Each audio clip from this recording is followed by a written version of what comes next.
Hi, I'm Thukral. I'm Tagra, and we are known as Thukral and Tagra. And you met when? We met in 1997 in College Far Chandigarh, and then we met again in 99 in Delhi. That's how we could start our work on a very basic sort of an animation which we started making.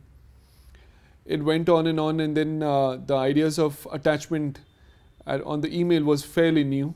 So we started emailing each other with half-finished works, open files, open Photoshop files, and we started sharing that. So he used to send me something, I used to work and send it back to him, and we called that project called Visual Dialogue. So it was like a Chinese whisper game. So image is going back to us and working on the same image same time. So then we exhibited that project in London in one of the gallery. So that was one of the digital works, very initial works of ours. So that was the first stage of our collaboration. Then over a period of time, in a couple of years, we did around 428 images. So then we made a small book out of all the works. I have always brought up in Delhi, but my parents were from Punjab. And we used to go in summer holidays and winter holidays. We used to go there and kind of play with other cousins of mine. That's how I learned Punjabi and understand that. And I grew up in Punjab. I brought up in Punjab. Then I did my schooling and my bachelor's where we met in Chandigarh from Punjab. Then I moved to Delhi. My parents still live there in Punjab, and I come from my dad is an artist, my father is an artist, and he still runs his studio in Punjab. I never wanted to study. I was not bad in studies, by the way. But I was extremely good in drawing, and I was super confident in drawing, and still I am. And I knew that this is really, I find myself really comfortable. I could visualize.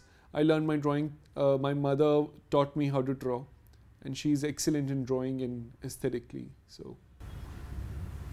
And I come from a family. My father is an artist, and my brother is an artist too. So they still run their art studio in Punjab, as from design to doing the painting and sculptures. So I learned a lot of things from my father, and as we growing up, and we both, when we start working together, we almost adapted the techniques of spray techniques as airbrushing technique in the works. So it was for us was very easy to adapt the same traditional way of working making into contemporary works. We were working in Ogilvy, where I was doing my my projects under him, and he used to be very senior art director, creative director in Ogilvy and Medha. And I used to go there and do projects, and we started kind of working on many things, but we got really unhappy with the way how design industry normally works. It's through someone's preferences you change the final design, and we kind of felt that after doing the education, after learning so much, if you land up doing the same thing again and again, then what is the point of doing this? You know, you can easily do it. You could have chosen the other way, right? So we always wanted to do our own things. So we made the first project, which was launched in a gallery, was this making T-shirts. So we had sphere words written on our T-shirts, and we used to walk with those things. So it is all beep, beep, beep, but anglicized versions. Not really. It's like FCUK. You say it, but you don't say it. So we had a series of 10 to 15 T-shirts on our website, and we used to make postcards of those things and distribute to everyone. And we went to a gallery here. We just dropped a postcard saying that we love the gallery space, and the curator saw it. He's an American. He saw the postcards and got back to us after like 2 months that I would like to meet you guys. That's all it started. We displayed his T-shirts, our T-shirts there in the space. But It was more like a big installation of a t-shirt than just hanging t-shirts. It was a flavored vodka to the, so you can, it was, the show was about all the senses. You can smell, you can touch and feel, you can breathe in, you can hear the sound of the meaning of the installation, and you can buy also. From there you can taste the vodka also. So it was like all senses in the show. So then the galleys, we were like, it was a part of a vinyl, everything was created there. So it was like first installation we have created in the gallery. Then we got like opportunity, said, do you know how to paint? We said, we've been learning, that we thought we want to move away from the painting, but we said, okay, but can you show us your painting? We said, why not? So we started making a painting. Then we made a first painting and he quite liked it. So he said, like, for us it was like we thought this is like we should go more digital way than going to the traditional way. So but we went back. First we made the painting in computer, then paintings come back to the analog, in a way. So for us it was easy to convert that into a painting. So that was the first of our works. I don't remember the name of the show, but it was very well received in India. It was the art which is behind and around the art. So we focused on to all those corners which was around the painting, you see, and we started making a dialogue over it. So it was very well received, and we were very excited to show the first body of work. And since then it's been 9-10 years now. It starts from a very basic thought in a sketch. You will see something and then you see that yes, there is a sort of potential that I wanted to make a house which has a face, because the houses are, they age, and then people change. People who are living in that house remains the same. It has a sense of nostalgia. It has a sense of community at the same time. The texture changes, the paint changes. So we were kind of very obsessed with that. Why I'm taking this example is probably this symbol of I want to make my home is the most probably very important symbol for probably everyone in the world. And for Indians especially, it is that I don't want to live in a rented house. I want to make my own house. It is a symbol. It is a status.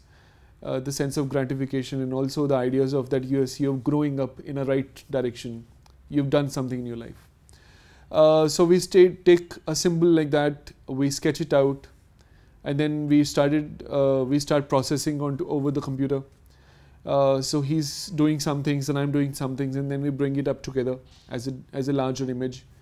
When we sort out all issues, all our fights onto that visual, we project it onto a larger canvas, and then once again we start the drawing, and then go backwards. How you kind of, it's like from drawing to coming to the masking, then spraying at the background, as doing airbrushing at the background, then coming back again, removing the masking and painting it rest of the areas we left. So it was very detailed, but that process we have made a process as a number wise 1, 2, 3, 4 steps. So we like always, and we started working on a larger canvases, so which makes us two people can stand easily together and work together on the pieces. So for us was like so all the issues were already cleared before coming to the canvas, so we know where we're reaching. So the goal is very clear on the canvas when we reach. So it is more of a designed approach, honestly, because we come from this sort of an understanding in two people working together over one piece. So it is 85 to 90% this is what we really want, and then 15% is like sort of you hide your mistakes at the same time. You kind of do a little more. Things work, things doesn't work. So it's like a process. You kind of make your own ways out, but then we're used to this now. So it has evolved by this time. It's very quick. Now Etro is quite a example where they come with this sort of a traditional trademark of paisley. Arguably, the origin of paisley is Indian, Kashmiri, and probably they believe that the Persians, and then that's how the aesthetics came in. and we were invited to do some stuff on Paisley. So it is Etro leather goods sort of a collection, and we are supposed to put some visuals over it. So when we saw the house in Milan, it had the huge, probably the world's most important libraries over Paisley and textiles and different sort of colors. So it is huge, 2 rooms filled with all library cases. So we went there and we just told them that everything has been done in Paisley. So what do you want us to do over it? So what we thought was, we told them that have you thought of visualizing it like a Prince of Wales, like an infinite sort of a pattern, instead of just listing it to be a one sort of a embroidered sort of a thing. So they had like, we would love to see what you kind of come with. So what we took was, we took Prince of Wales, a houndstooth pattern, and then we took Paisley, we deconstructed it, and then we made a system where it develops into a dynamic, infinite sort of a possible symbols, you know, and then all injected together, it just goes on and on. So different colors can arrive, and different values, hues, saturations can come in out of it. Monochromes and monochromatic colors, which was just coming out of the, and then we actually used our images over it. So it is an ongoing process. We entered into the second phase of it. Let's hope we get into more of textiles and a home collection. Yeah, so there was a suit of 26 bags. Half of them were men, half of them were women. And then they want to translate into small leather accessories, includes large trunk bags. So yeah, so it is quite a detailed direction in terms of how we see that entire collection come about. I think 3 years back we were invited by Meissen. Meissen is a 300-year-old company and very traditional way of working on a porcelain. And I think it's the most expensive porcelain in the world. And it was like, they have the residency program called Meissen Art Residency. So they selected 2 Indian artists and we were one of it. So we were invited. So we went to see the factory and we saw around 700,000 old molds were there, which we can use and work them with a very traditional way.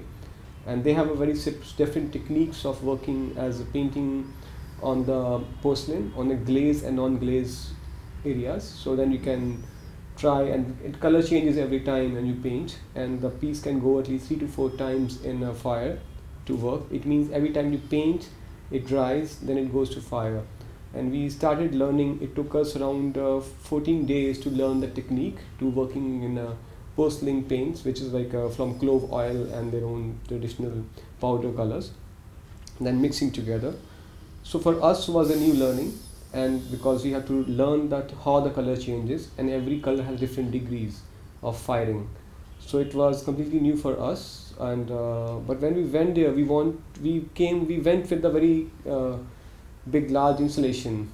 But they want us to paint on a plain plates, where every artist go there and paint plates. We thought, no, we want to work on a bigger installation work and a big sculpture pieces.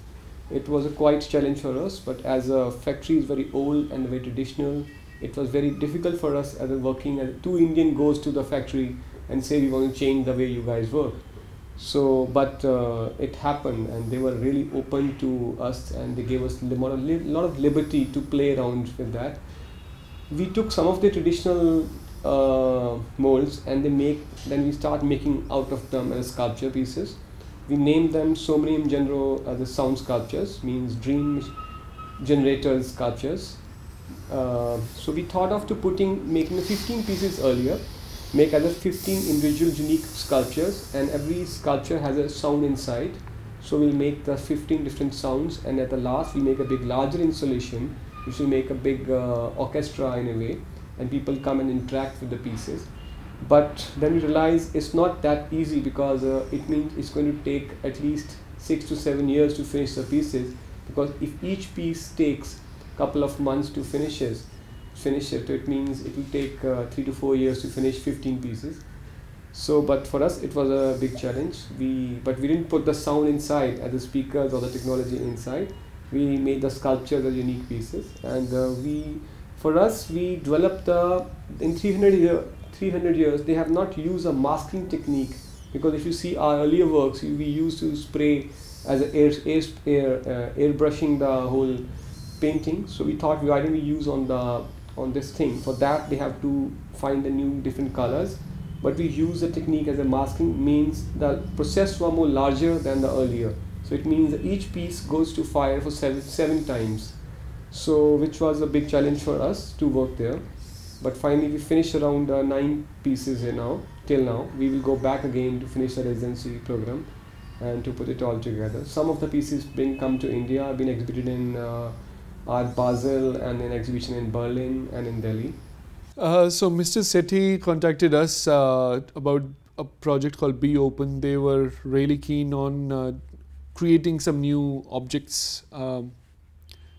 As we were very happy to kind of get onto this sort of an opportunity where you can work with crafts, you can work with different materials, and then there is no sort of a holding back to your ideas. I think it is a great way where designer really unleashes his sort of dream projects into this sort of system where so this is exactly what happens with us. We just told them that we will love to work on terracotta, and can we bring in modern technology, can we bring in to make it look like a iPod dock, like a sound speaker. Is that really possible? The process went on for like three months to kind of really understand, is that really possible? Yeah, so we had this interviews with potters who were really doing objects in this sort of a thing, but they were actually doing a very traditional pots and pans. So we met them and we really asked them that, is that really possible, that can you create this kind of a shape with your own, getting away with your process, and can you really work with this sort of a system where you are not really making it on a wheel, but you are really casting it out of terracotta? Is that really possible? So it was a different technique from traditional to coming to the molding technique, which is not that easy, and because it's like they have to make a case of a speaker. Then for us working in this process was because it's a case in a material, terracotta material, but does it work with the speakers or not? We were not sure about it, because still it's a prototyping of the product, but they need but when the original casing will come, this becomes a case of original speakers, which makes a sound, and there is a space in the terracotta mold where there is a space left behind for the sound to come out. But right now we made like 4 pieces. 2 pieces are with the Bluetooth speakers, which has the speakers upside down, the sound comes from the bottom, and 2 are from the top as a docking system, which has an iPod comes on the top. So for us it was a little bit challenge because it can break also. So they tried different techniques and materials as a glazed terracotta, but we didn't like it, so we want to go with a really matte and really rough kind of terracotta. So we went for that technique, and they use a normal coating inside, so it makes a stronger the terracotta piece. But yes, it's a fragile piece, because normally people don't drop their laptops or iPods or phones on that. So it's right now it's on prototype stage. We hope so it will be like perfect in soon. When we actually approached this sort of a material, we actually saw different sort of things. What normally we make, it is always thick, made into a circle sort of a base, which is basically made onto a wheel cart. So we never wanted to kind of start from that point. We wanted to work with a very geometrical triangle, square, and a circle. Can we really achieve that? The number one option was that. So number one, our design principle was that, can we work on a very basic shapes? As a material is that sort of a raw and basic, can we do that? So we did a triangle, a cone sort of thing, a little changed, but not really literally taking as triangle, circle, and square. We just did something to it, skewed it a little bit, make a half sphere onto a circle, take the triangle and tilt it towards the left side. That basic exercise gave us a lot of confidence that yes, we can really achieve that kind of a sense of shape. We worked out the 3D models. They were impeccable, like really precise, because you can't really get wrong in 3D. But when we actually saw it, translating it through an artisan sort of hands and going back to an object which is in front of us, it had different waves, it had different imperfection, and then you could never think that those things will really be very interesting when the final object will be in front of you. You know, because it's all handmade, there is no industrial process. You cannot get the right samples. Like if you take 50 of them, all 50 will be different. They'll have the same family, but just like little here and there, which is the best. Probably it becomes one of its kind sculpture. So it is even more better in what we try to do instead of creating it as a mass product. So it's like the color will be the same, but there will be a little bit of difference because it's all handmade and different baked in different parts of thing, and every time it changes the color a little bit, and there will be final undulation on the top of the sphere. So we were like, they were saying we're not happy, but saying no, we are happy with this because we like the texture of every piece a little bit different in a way. So we were quite excited to look at the piece. And this is prototyping, okay? Yeah. We have this made 3 pieces. So it's not finished piece right now. Yeah, I mean, I'll tell you. Do you want us to show you some new drawings also we have made, small, if you want? Is that going to work? To see this, it's one of its kind, artisans working on one of the pieces versus the mass production. It can be taken as something which is really old, the oldest material ever, probably terracotta, and the best of, or probably the finest of resolution, which is iPod 5C or iPhones. So there is a lot of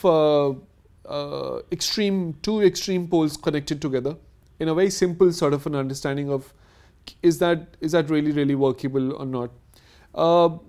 Also, we feel that the designer today needs to really understand, instead of mass producing things, he needs to understand to create as less he can create, because everything has been already created, right? You see it everywhere, there is mass productions, and I think the attention for a designer here should be creating as less but as intelligent products instead of just been creating as mass production. So we really wanted to kind of have this sort of an artisanal craft coming in between, which has its own different waves and undulations over the surface, which becomes one of its kind product. Which is always there in any sort of design. You always want to improve your laptops. You always wanted to improve your storage spaces. They were from UP and they came to us. Actually, normally they come to us with this final prototyping, and that's, you say that I don't like this and I don't like it. That's what the process. It was difficult to work with the local artisans, and Mr. Sethi was trying to help us, who is the perfect guy for this project, who can help us, because it was not just craftsmanship by hand making of thing, it was more towards a molding thing. So he found from UP the guys who can help us, so we keep meeting them in the office and telling them what we want, and it was for them it was like not by hand, it was by the molding part, and they were like when they showed us first prototype and second prototype, we said okay, we like it, we are fine with this, but they were saying no, we're not, this is not the way you want, it's not the perpendicular or parallel towards all the sides of the docking system. We said no, we like the way, the imperfection in this piece, because that's making more giving the more hand feel to it. We don't want them to change the texture. So they try to show us more as a coating on the top of it and covering the terracotta original color of it. We said no, we don't want, we want to let it be natural. So it was a completely different experience, and it was they were not happy, but we were happy with it, the way it's coming out. They've been making, there's so many craftsmen which have been working in terracotta in different sort of scale.